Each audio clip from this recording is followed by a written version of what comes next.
15 नवंबर की रात Jhansi medical college के एसएनसीयू वार्ड में भीषण आग लग गई।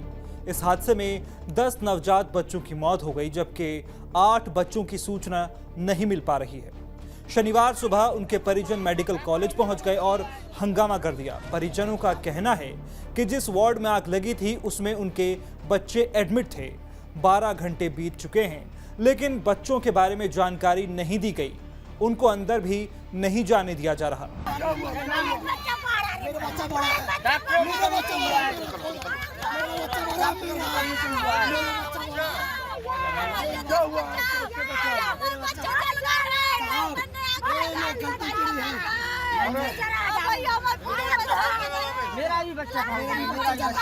झांसी डीएम अविनाश कुमार ने बताया कि एसएनसीयू वार्ड में 2 यूनिट हैं, एक अंदर और दूसरी बाहर की तरफ। आग अंदर की ओर से लगी थी।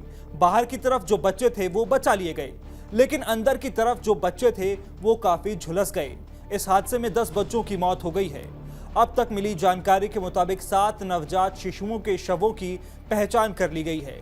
3 शवों की अभी तक पहचान नहीं हो पाई है। 10:45 के बीच में जो एनआईसीयू है उसमें 2 चरण में एनआईसीयू, एक बाहर की यूनिट और एक अंदर की यूनिट। जो कम क्रिटिकल होते हैं वो बाहर की तरफ रहते हैं, जो ज़्यादा क्रिटिकल होते हैं वो अंदर की तरफ रहते हैं। तो जो अंदर की यूनिट है उसमें संभवतः शॉर्ट सर्किट से आग लगी और उसके बाद जो बाहर की तरफ बच्चे थे वो लगभग सभी बचा लिए गए हैं और अंदर के जो बच्चे थे उसमें से भी काफ़ी बच गए हैं। प्रथम दृष्टया अभी 10 बच्चों के मतलब एक्सपायर होने की सूचना प्राप्त हो रही है। हादसा करीब रात 10:30 बजे हुआ। ऑक्सीजन कंसंट्रेटर में स्पार्किंग की वजह से आग लगी, फिर तेज धमाका हुआ। धीरे धीरे आग पूरे वार्ड में फैल गई। वार्ड बॉय ने आग को बुझाने के लिए फायर एक्सटिंग्विशर चलाया, लेकिन वो काम नहीं किया। बताया जा रहा है वो 4 साल पहले ही एक्सपायर हो चुका था। हादसे से जुड़े तमाम वीडियो भी सामने आए हैं, जिनमें देखा जा सकता है कि चारों तरफ अफरा तफरी मची हुई है। धुआं उठता देख वार्ड के बाहर बैठे परिजन अंदर की ओर भागे। जिसे जो बच्चा मिला उसे उठाकर बाहर निकले। वार्ड की खिड़की तोड़कर 39 बच्चों को सुरक्षित बाहर निकाला गया। इन बच्चों को मेडिकल कॉलेज के दूसरे वार्ड्स में शिफ्ट किया गया। झांसी पुलिस का कहना है कि हादसे के बाद 16 बच्चों को मेडिकल कॉलेज में भर्ती करवाया गया, जबकि 7 बच्चे निजी अस्पताल में भर्ती हैं। इनमें से 6 बच्चों के परिजनों को ढूंढा जा रहा है। इसी बीच सोशल मीडिया पर एक और वीडियो तेजी से वायरल हो रहा है। इसमें देखा जा सकता है कि कुछ लोग अस्पताल की सड़क पर चूना डाल रहे हैं। बताया जा रहा है कि डिप्टी सीएम ब्रजेश पाठक के पहुंचने से पहले सड़क की सफाई की गई, साथ ही चूना भी डाला गया। वीडियो शेयर करते हुए लोगों ने जिला प्रशासन को खूब खरी खोटी सुनाई है। हालांकि इस पर अफसरों का कहना है कि मंत्री के काफिले में शामिल गाड़ियों के डायरेक्शन के लिए मार्किंग की गई थी। बहरहाल जो भी हो, संवेदनशील मामला होने की वजह से लोगों की ओर से ऐसी प्रतिक्रियाएं आना लाजमी है। हादसे के बाद सूबे के मुखिया योगी आदित्यनाथ ने हाई लेवल मीटिंग बुलाई। उन्होंने कमिश्नर और डीआईजी को 12 घंटों के भीतर रिपोर्ट देने का आदेश दिया। उधर मौके पर पहुंचे डिप्टी सीएम ब्रजेश पाठक ने हादसे की त्रिस्तरीय जांच के आदेश दिए।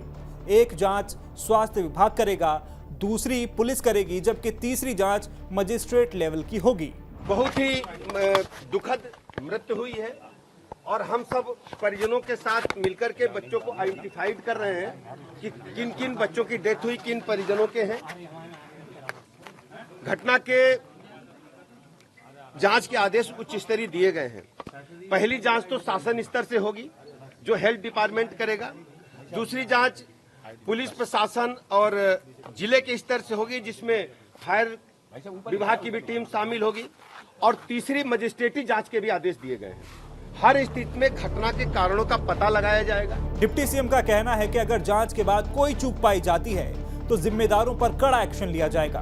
ब्रजेश पाठक का यह भी कहना है कि जिन बच्चों की अभी तक पहचान नहीं हो सकी है, उनके परिजनों तक पहुंचना बड़ी चुनौती है।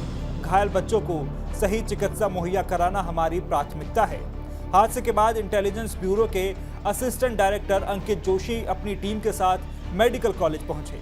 उन्होंने अफसरों से घटना की जानकारी ली। झांसी मेडिकल कॉलेज हादसे पर राष्ट्रपति द्रौपदी मुर्मू, पीएम नरेंद्र मोदी, गृह मंत्री अमित शाह, राहुल गांधी, अखिलेश यादव, मायावती समेत तमाम नेताओं ने शोक जताया है। विपक्ष की मांग है कि हादसे की निष्पक्ष जांच कराई जाए और दोषियों के खिलाफ कड़ी कार्रवाई हो। सीएम योगी आदित्यनाथ ने हादसे पर दुख जताया है। उन्होंने कहा कि मेरी संवेदना उन सभी परिजनों के प्रति है जिन्होंने अपने मासूम बच्चों को खोया है।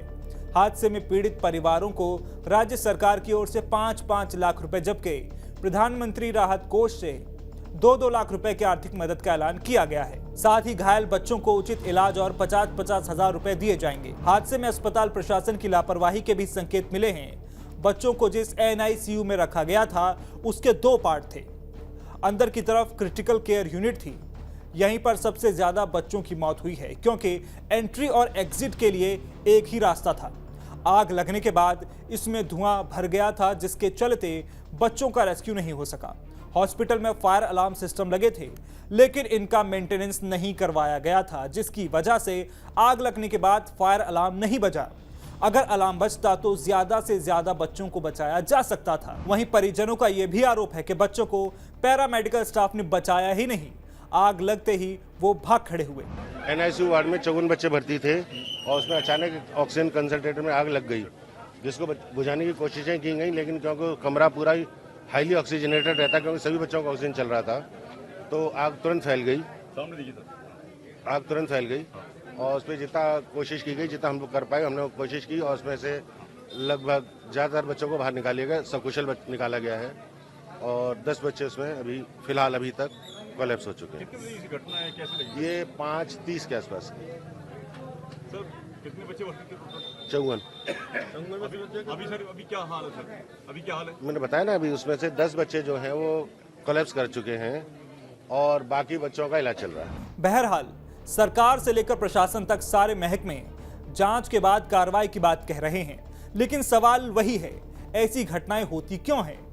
क्यों ऐसी घटनाओं का इंतजार किया जाता है? उससे पहले सेफ्टी प्रिकॉशन क्यों नहीं लिया जाता ताकि ऐसी घटनाएं ना हो? मेडिकल कॉलेज जैसे बड़े अस्पताल में जहां हजारों लोग रोजाना इलाज के लिए आते हैं, वहां ऐसी बद इंतजामी शासन और प्रशासन पर बड़े सवाल खड़ी करती है। इस वीडियो में इतना ही। आगे इस घटना में जो भी अपडेट होगा उसे आप तक जरूर पहुंचाएंगे। बने रहिए TV9 डिजिटल के साथ।